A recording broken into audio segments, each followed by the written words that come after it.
Mi exnovia volvió y dijo, eres un mal agradecido, gracias a mí eres exitoso. Según ella, su infidelidad fue mi motivación, así que exigía su parte de mi fortuna. Mi nombre es Alex y tengo 29 años. Antes de contar lo que pasó hace unas semanas, cuando Abigail volvió a aparecer en mi vida después de tanto tiempo, necesito retroceder varios años, porque para entender la magnitud de lo que hizo, primero hay que entender de dónde veníamos los dos. La conocí cuando yo tenía 22 años y trabajaba como mesero en un restaurante familiar en el centro de la ciudad. No era un trabajo glamoroso ni bien pagado, pero me permitía cubrir mis gastos mientras intentaba descubrir qué quería hacer con mi vida. Había dejado la universidad a la mitad de una carrera que no me convencía, y mis padres, aunque nunca lo dijeron abiertamente, sentían que estaba perdiendo el tiempo. Ese restaurante fue, en cierto modo, mi refugio mientras ordenaba mis ideas. Abigail entró a trabajar ahí como cajera un par de meses después que yo. Recuerdo perfectamente el día que la vi por primera vez, llevaba el uniforme mal ajustado porque era su primer turno y todavía no le habían dado el de su talla, y se veía nerviosa detrás de la caja registradora, contando el cambio 2 veces antes de entregarlo. Algo en su torpeza inicial me pareció entrañable. Con el tiempo empezamos a hablar durante los descansos, a compartir turnos, a reírnos de los clientes difíciles y de los errores que cometíamos al principio. Ella tenía una energía particular, una forma de hablar rápido y con las manos que hacía que cualquier historia sonara más interesante de lo que probablemente era. Fuera del restaurante, yo tenía otro proyecto que ocupaba buena parte de mi tiempo libre.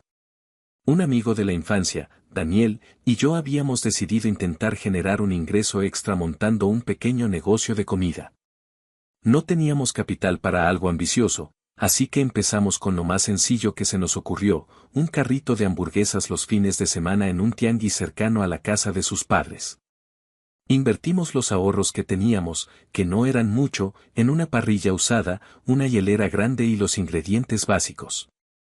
Nos repartíamos las tareas, él conseguía los insumos porque conocía a un proveedor que le hacía descuento, y yo me encargaba de cocinar y atender, porque según Daniel, yo tenía más labia para convencer a la gente de comprar. Ese primer intento con las hamburguesas duró casi 4 meses. Al principio parecía que podía funcionar, los primeros fines de semana vendíamos lo suficiente para cubrir los gastos y sacar una pequeña ganancia que nos repartíamos casi como premio simbólico más que como sueldo real. Pero conforme pasó el tiempo, empezaron los problemas típicos de 2 personas de 22 años tratando de improvisar un negocio sin experiencia. La competencia en el tianguis era fuerte, había otros puestos de comida ya establecidos con clientela fija, y nosotros no lográbamos diferenciarnos. Además, subestimamos los costos de la carne y el pan, así que muchas semanas terminábamos con márgenes tan pequeños que apenas justificaban el esfuerzo de cargar todo el equipo, montarlo, cocinar bajo el sol varias horas y luego desmontar todo para la siguiente semana. Fue Abigail, de hecho, quien nos acompañó varias veces esos fines de semana a ayudarnos, sin que se lo pidiéramos formalmente. Llegaba después de su turno en el restaurante, se ponía un delantal que le quedaba grande y se encargaba de cobrar y armar las órdenes mientras Daniel y yo cocinábamos. Nunca nos cobró nada por su ayuda, decía que lo hacía porque creía en lo que estábamos intentando construir, y en ese momento, escucharla decir eso significaba mucho para mí. Fue en esos fines de semana, entre el humo de la parrilla y el ruido del tianguis, que nuestra relación pasó de ser una amistad de trabajo a algo más. Empezamos a salir formalmente unos meses después de que el negocio de las hamburguesas ya mostraba señales claras de que no iba a sobrevivir. Cuando finalmente decidimos cerrar el carrito de hamburguesas, no lo vivimos como un fracaso total, sino como un aprendizaje. Daniel y yo nos sentamos una noche a analizar qué había salido mal, y llegamos a la conclusión de que el problema no había sido la idea en sí, sino la ejecución, nos faltaba experiencia, capital y, sobre todo, un producto que realmente destacara entre la oferta que ya existía en esa zona. Decidimos intentarlo de nuevo, pero esta vez con hot dogs, pensando que requerían menos inversión inicial y menos tiempo de preparación, lo cual nos permitiría reducir costos y ser más eficientes en el servicio. Ese segundo intento fue, si soy honesto, todavía más difícil que el primero. Cambiamos de ubicación, esta vez instalándonos cerca de una zona con oficinas, pensando que podíamos capturar el mercado de comida rápida para la hora de la comida entre semana, no solo los fines de semana. Pero ahí nos topamos con otro tipo de obstáculos, permisos municipales que no sabíamos que necesitábamos, inspectores que nos pedían documentación que no teníamos. Y una competencia todavía más agresiva de otros vendedores ambulantes que llevaban años establecidos en esas calles y que no veían con buenos ojos a los recién llegados. Abigail seguía ayudándonos cuando podía, aunque para entonces yo ya notaba en ella cierto desgaste, una especie de cansancio silencioso cada vez que el negocio no funcionaba como esperábamos. Nunca lo dijo abiertamente, pero yo sentía que empezaba a dudar de que aquello algún día diera resultado. El negocio de los hot dogs duró todavía menos que el de las hamburguesas, apenas 2 meses y medio. Un problema con el permiso del ayuntamiento terminó por obligarnos a retirarnos de la zona donde nos habíamos instalado. Y ni Daniel ni yo tuvimos la energía ni el dinero para buscar otro lugar y empezar de nuevo por tercera vez con el mismo modelo. Fue un golpe fuerte para los dos, no solo económicamente, sino también en la confianza que teníamos en nosotros mismos como para sacar adelante algo propio. Recuerdo noches enteras hablando con Daniel sobre si estábamos destinados a quedarnos toda la vida trabajando para otros, ganando sueldos que apenas alcanzaban. Mientras veíamos a otras personas de nuestra edad avanzar en sus carreras o construir cosas propias con más éxito. Fue justo en ese momento de incertidumbre, cuando ambos negocios habían fracasado y yo seguía trabajando como mesero sin ningún plan claro hacia adelante, que Abigail y yo llevábamos ya casi un año como pareja. Ella trabajaba conmigo en el restaurante, conocía de primera mano cada fracaso, cada intento fallido, cada noche que yo llegaba desanimado después de calcular números que no cerraban. En ese entonces, lejos de reprocharme nada, solía decirme que tarde o temprano algo iba a funcionar, que ella confiaba en que yo tenía algo distinto a los demás. Esas palabras, en ese momento de mi vida donde todo parecía estancado, significaron muchísimo para mí. Y probablemente fueron parte de lo que me dio fuerzas para seguir intentando cosas nuevas en los años que vinieron después. Los meses que siguieron al cierre del negocio de los hot dogs fueron extraños. Por un lado, sentía que había fracasado 2 veces seguidas intentando construir algo propio, por otro, seguía trabajando en el restaurante, ahorrando lo poco que podía. Tratando de no perder de vista la idea de que en algún momento algo iba a funcionar. Fue precisamente en esa época cuando empecé a notar un cambio en Abigail que al principio no supe cómo interpretar. Ella empezó a insistir, cada vez con más frecuencia, en que yo debía buscar otro trabajo. No un negocio propio, sino un empleo formal, algo estable, con un sueldo fijo y prestaciones. Al principio pensé que era una preocupación normal, incluso razonable considerando que llevábamos ya varios meses sin ver resultados concretos de nuestros intentos como emprendedores. Pero con el tiempo noté que sus comentarios tenían un tono distinto al que yo recordaba de los primeros meses de la relación. Ya no me decía que confiaba en que algo iba a funcionar, ahora me decía que tal vez yo no estaba hecho para los negocios, que quizás era momento de ser realista y aceptar que un trabajo de oficina, aunque no fuera lo que yo quería, me daría la estabilidad que según ella yo necesitaba. Recuerdo varias discusiones por ese tema. Yo intentaba explicarle que no estaba dispuesto a rendirme todavía, que sentía que estábamos cerca de encontrar la fórmula correcta, solo necesitábamos ajustar el enfoque. Ella, por su parte, empezó a mostrarse cada vez más distante cuando yo hablaba de mis planes, como si mis ideas ya no le generaran el mismo entusiasmo de antes. Atribuye ese cambio al cansancio acumulado de los fracasos anteriores y en parte a la presión que ella misma sentía, porque para entonces sus padres también le insistían en que buscara algo más serio para su futuro conmigo. A pesar de la tensión, decidí intentarlo una vez más. Daniel, que tampoco se había rendido después de los 2 fracasos anteriores, propuso que probáramos con un puesto de tacos. Según él, la clave estaba en que la comida mexicana tradicional siempre tenía demanda, sin importar la zona o la competencia, siempre y cuando el sabor fuera bueno y consistente. Invertimos lo poco que nos quedaba de ahorro en una plancha adecuada, ingredientes de mejor calidad que en los intentos anteriores, y esta vez fuimos más cuidadosos con la ubicación y con los permisos. aprendiendo de los errores que habíamos cometido con los hot dogs. Ese negocio, a diferencia de los dos anteriores, empezó a mostrar resultados distintos casi desde el principio. No era un éxito enorme, pero teníamos clientes que regresaban, gente que recomendaba el puesto a otros, y por primera vez en mucho tiempo sentí que estábamos construyendo algo con bases más sólidas. Abigail seguía ayudándonos algunos días, aunque cada vez con menos frecuencia y con una actitud que yo notaba cada vez más mecánica, como si cumpliera más por compromiso que por convicción. Aún así, no le di demasiada importancia. Estaba tan enfocado en que el negocio finalmente empezara a despegar que dejé pasar varias señales que, en retrospectiva, deberían haberme preocupado más. Una noche, después de cerrar el puesto más tarde de lo habitual porque habíamos tenido más clientes que de costumbre, intenté llamarla para avisarle que iba en camino a su casa, como hacíamos casi todos los días. El teléfono timbró varias veces sin que contestara. Pensé que tal vez estaba ocupada o que se había quedado dormida, así que no le di mayor importancia y decidí ir directamente a verla, como solía hacer cuando terminaba tarde. Cuando llegué a la calle donde vivía, algo me hizo detenerme antes de estacionarme frente a su casa. Reconocí, estacionado a pocos metros de la entrada, el auto de Daniel. Al principio mi mente intentó encontrar una explicación razonable, tal vez había pasado a dejarle algo relacionado con el negocio, tal vez habían coincidido por casualidad en la zona. Pero algo en la manera en que el auto estaba estacionado, casi escondido entre otros vehículos, me generó una inquietud que no pude ignorar. Bajé de mi auto y caminé hacia la puerta principal. Toqué el timbre un par de veces sin obtener respuesta, lo cual me pareció extraño porque las luces del interior estaban encendidas.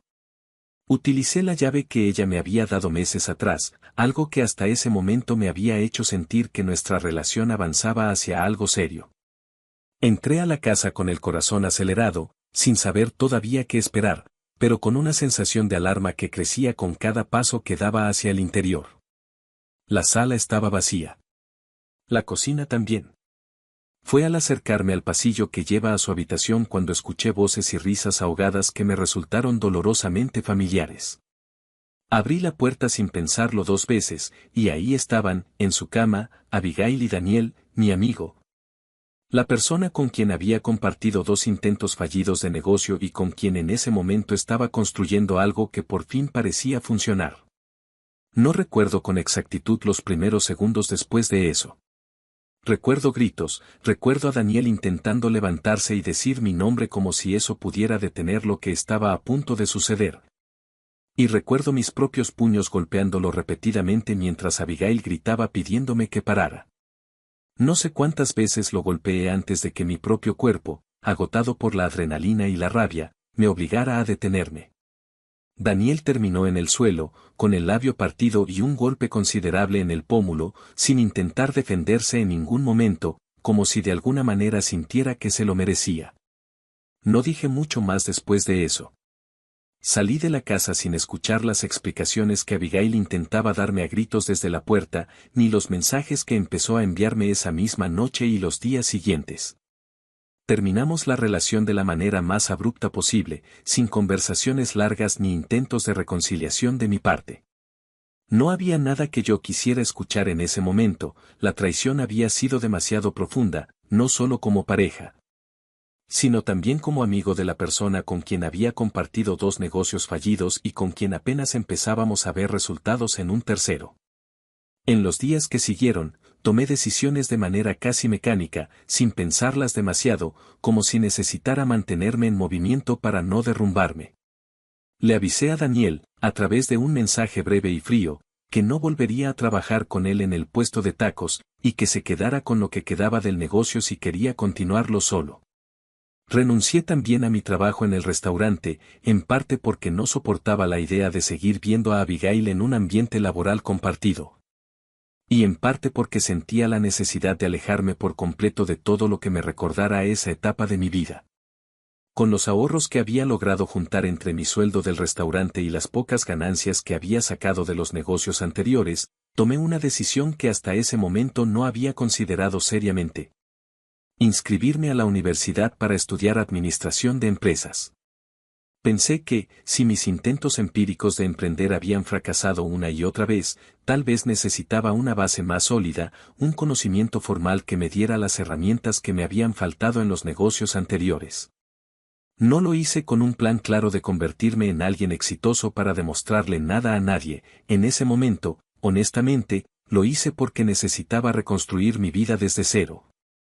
Alejado de las personas que me habían fallado de la manera más dolorosa posible. La universidad terminó siendo, contra todo lo que yo mismo hubiera imaginado unos meses antes, el lugar donde por fin empecé a encontrar claridad. Los primeros semestres fueron difíciles, no tanto por el contenido académico, sino por la adaptación a una rutina completamente distinta a la que había llevado hasta entonces. Estudiaba de día, trabajaba medio tiempo por las tardes en lo que fuera necesario para cubrir mis gastos, y por las noches revisaba una y otra vez los números de mis negocios anteriores, tratando de entender.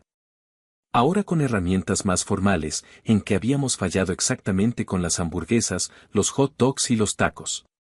Con el paso de los semestres empecé a destacar particularmente en las materias relacionadas con finanzas y estrategia de negocios.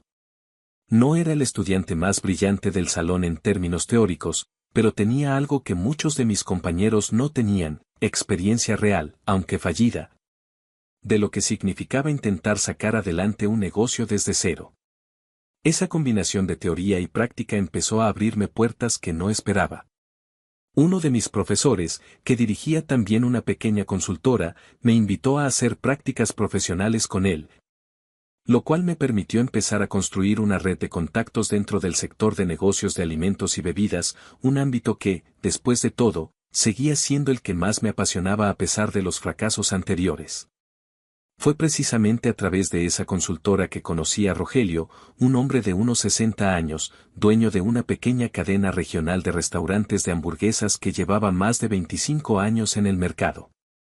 Rogelio había contratado los servicios de la consultora para reestructurar la operación financiera de sus locales, y a mí me asignaron como apoyo en ese proyecto durante varios meses. Con el tiempo, la relación de trabajo se convirtió en algo más cercano. Rogelio tenía un hijo que estudiaba en la misma universidad que yo, un par de semestres por detrás. Y creo que en cierto sentido él veía en mí algo del esfuerzo y la disciplina que hubiera querido ver más consistentemente en su propio hijo. Fue en una de esas conversaciones informales, después de una larga jornada revisando números en su oficina, cuando Rogelio me contó algo que terminaría cambiando el rumbo de mi vida. Me dijo que desde hacía años tenía una idea que nunca había desarrollado, un restaurante especializado en cortes de carne. Con un concepto más elegante y cuidado que los locales de hamburguesas con los que había construido su patrimonio. Me explicó que ya tenía demasiado comprometido en la operación de sus restaurantes actuales como para arriesgarse a algo nuevo a su edad, y que probablemente esa idea se quedaría para siempre solamente como una idea. Entonces, mirándome directamente, me dijo que me la regalaba, que si yo quería intentarlo, tenía su bendición y, más importante aún, algunos consejos valiosos sobre proveedores de carne y manejo de costos que él había acumulado en décadas en la industria. No tomé esa conversación a la ligera. Durante varias semanas estuve dándole vueltas a la idea, analizando números, investigando el mercado de restaurantes de cortes en la ciudad, calculando cuánto necesitaría para arrancar algo, aunque fuera pequeño. No tenía el capital para abrir un restaurante formal desde el principio, así que decidí empezar de la manera más prudente posible. Convertí la cocina de la casa donde vivía en ese entonces, ya habiendo terminado la universidad, en lo que hoy se conoce como una dark kitchen, un negocio de comida preparada exclusivamente para entrega a domicilio, sin local físico ni atención al público. Los primeros meses fueron de mucho trabajo y poca ganancia, como había sido con los negocios anteriores, pero esta vez sentía la diferencia de tener una base más sólida de conocimiento detrás de cada decisión. Cuidé cada detalle, la selección de la carne siguiendo los consejos de Rogelio, la presentación de los platillos aunque fueran para llevar, la atención personalizada a cada cliente que hacía un pedido. Poco a poco, gracias principalmente a recomendaciones de boca en boca y a las primeras reseñas positivas en redes sociales, el negocio empezó a crecer de una manera que ninguno de mis intentos anteriores había logrado. Cuando finalmente tuve el capital suficiente, di el paso de abrir un local físico. No quería que fuera un restaurante más de cortes de carne, de los que ya existían varios en la ciudad con un enfoque tradicional. Recordando las conversaciones con Rogelio, y basándome en lo que había aprendido durante mis prácticas sobre diferenciación de mercado, decidí apostar por un concepto distinto, un ambiente elegante pero accesible. Con una decoración cuidada, buena iluminación y un menú que combinaba cortes de calidad con una presentación que hasta entonces no era común en restaurantes de ese segmento de precio en la zona. Ese detalle, el toque de elegancia en un formato que la mayoría de la gente asociaba con lugares más informales, terminó siendo, sin que yo lo planeara completamente así desde el principio, la clave de todo. El restaurante empezó a llamar la atención rápidamente. Varios creadores de contenido de la ciudad, algunos con un número considerable de seguidores, empezaron a visitar el lugar y a grabar videos mostrando tanto la comida como la ambientación del espacio. Esos videos se volvieron virales en cuestión de semanas, generando un flujo constante de clientes nuevos que llegaban específicamente porque habían visto el restaurante en redes sociales. Tuve que ampliar el personal, ajustar horarios, e incluso abrir una segunda sucursal antes de cumplir el primer año de haber abierto el local original. El dinero empezó a llegar de una manera que jamás había experimentado en los años anteriores, cuando apenas lograba cubrir gastos con las hamburguesas, los hot dogs o los tacos. Por primera vez en mucho tiempo sentía que todo el esfuerzo, los fracasos anteriores, las noches sin dormir estudiando mientras trabajaba, habían valido la pena. Pude comprar mi primer auto propio sin depender de un crédito abusivo, ayudé económicamente a mis padres en algunos gastos importantes y empecé a construir, poco a poco, la estabilidad financiera que durante años había parecido inalcanzable. Fue precisamente en ese momento, cuando el restaurante estaba en uno de sus mejores periodos, con las mesas llenas casi todos los días y una fila de espera habitual los fines de semana, que sucedió algo que no esperaba en absoluto. Una tarde, mientras supervisaba el servicio en el salón principal como solía hacer regularmente, la vi entrar por la puerta del restaurante. Era Abigail. No la había visto en años, pero la reconocí de inmediato. Se veía distinta, con un estilo más cuidado del que yo recordaba, aunque había algo en su expresión, una mezcla de seguridad y desafío, que me resultó extrañamente familiar. Se acercó a la anfitriona que recibía a los comensales en la entrada y, con un tono de voz que se escuchaba incluso desde donde yo estaba parado, exigió hablar con el dueño del restaurante.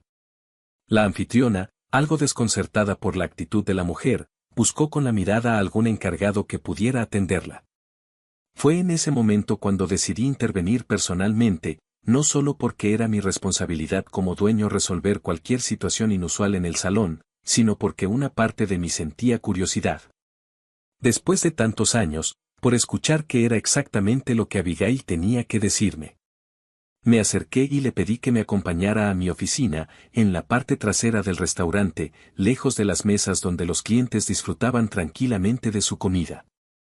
No quería que cualquier conversación incómoda se convirtiera en un espectáculo para las personas que en ese momento llenaban el lugar. Ella accedió, caminando con una actitud que me pareció, desde el primer momento, cargada de una seguridad que no correspondía en absoluto con la situación. Ya en la oficina, antes de que yo pudiera siquiera preguntarle el motivo de su visita, ella tomó la palabra con un tono que mezclaba reproche y superioridad, como si tuviera todo el derecho de estar ahí exigiendo algo. Me dijo que debería estarle agradecido, que si yo había logrado construir todo esto, el restaurante, el éxito, el dinero, había sido gracias al impulso que ella me había dado aquella noche años atrás. Según su versión de los hechos, su infidelidad había sido, de alguna manera retorcida, la motivación que necesitaba para finalmente tomarme en serio mi vida y mis estudios. Y que sin ese golpe emocional yo probablemente seguiría estancado trabajando de mesero o intentando negocios fallidos con Daniel. Me explicó, con la misma actitud desafiante, que ella y Daniel finalmente se habían casado un par de años atrás, pero que las cosas no les habían resultado bien económicamente. Habían intentado poner un negocio propio, algo relacionado con comida, aprovechando la experiencia de Daniel con los emprendimientos anteriores, pero según ella, nada les había funcionado como esperaban. Y actualmente atravesaban dificultades financieras serias. Fue entonces cuando, sin ningún tipo de vergüenza aparente, me dijo que consideraba justo que yo le diera una parte de las ganancias del restaurante, argumentando que, de alguna manera, ella había sido parte fundamental del origen de todo esto. Escuché toda su explicación en silencio, sin interrumpirla, dejando que terminara de exponer su versión de una historia que, en mi memoria, no tenía absolutamente nada que ver con lo que ella acababa de describir. Cuando finalmente terminó de hablar, no pude evitar soltar una carcajada genuina, una risa que surgió de la incredulidad ante lo que acababa de escuchar. Le dije que su razonamiento era, sin exagerar, una de las cosas más absurdas que había escuchado en mucho tiempo, y que atribuirse mérito por haberme engañado con mi propio amigo, como si eso hubiera sido un favor disfrazado de traición, era simplemente ridículo. Mi reacción, lejos de hacerla recapacitar, pareció encenderla todavía más. Su expresión cambió por completo, pasando de la seguridad inicial a una furia evidente, y sin previo aviso me dio una bofetada con fuerza suficiente para hacerme retroceder medio paso. Me quedé mirándola un momento, más sorprendido por su reacción desproporcionada que por el golpe en sí, mientras ella respiraba agitadamente, claramente esperando algún tipo de reacción de mi parte que le diera la razón. Al ver que yo no cedía ni mostraba intención alguna de acceder a su exigencia, cambió de estrategia. Me advirtió que, si no le daba una parte de las ganancias del restaurante, subiría un video a sus redes sociales asegurando que la carne que servíamos estaba en mal estado, que el lugar no cumplía con condiciones adecuadas de higiene, y que ella tenía suficientes seguidores como para hacerle un daño considerable a mi reputación y a la del restaurante. Con un gesto de aparente confianza, sacó su teléfono y me mostró su perfil en redes sociales, como si eso fuera evidencia suficiente de su capacidad de causar el daño que estaba prometiendo. La cuenta que me mostró tenía 900 seguidores. No pude evitar reírme nuevamente, esta vez con más intensidad que la primera. Le dije que, con todo respeto, 900 seguidores no representaban absolutamente ninguna amenaza real para un negocio que llevaba meses lleno gracias a la difusión de creadores de contenido con audiencias miles de veces más grandes que la suya. Le expliqué, ya sin ningún tipo de paciencia, que cualquier intento de dañar la reputación del restaurante con un video así de infundado no solo no tendría el alcance que ella imaginaba, sino que probablemente ni siquiera sería tomado en serio por las pocas personas que llegaran a verlo. La discusión escaló rápidamente después de eso. Le dije, sin filtrar mis palabras, que me parecía patético que después de haberme engañado, después de haber destruido la relación y la amistad que yo tenía con Daniel, ahora apareciera exigiendo dinero como si tuviera algún derecho sobre algo que yo había construido completamente solo, con esfuerzo, estudio y sacrificio, muy lejos de cualquier ayuda o motivación que ella pudiera atribuirse. Terminé llamándola zorra estúpida, sin ningún tipo de tacto, y le pedí que se retirara inmediatamente del restaurante antes de que llamara a seguridad para sacarla por la fuerza. Ella se fue de la oficina visiblemente furiosa, murmurando amenazas que ya no me generaban ninguna preocupación real. Y salió del restaurante ante la mirada curiosa de algunos clientes que habían notado el tono elevado de la discusión, aunque sin haber escuchado con claridad de qué se trataba. Pasaron un par de días sin que volviera a saber nada de ella, hasta que un conocido me envió un enlace a un video que Abigail había publicado en sus redes sociales.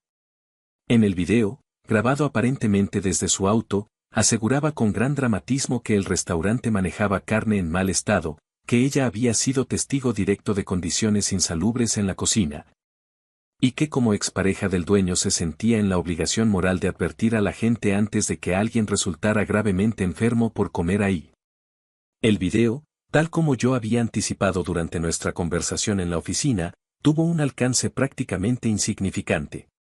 Cuando finalmente revisé las estadísticas que me compartió mi conocido, la publicación apenas había acumulado 50 visualizaciones, la mayoría probablemente de personas de su propio círculo cercano, sin ningún tipo de repercusión real para el restaurante ni para mi reputación.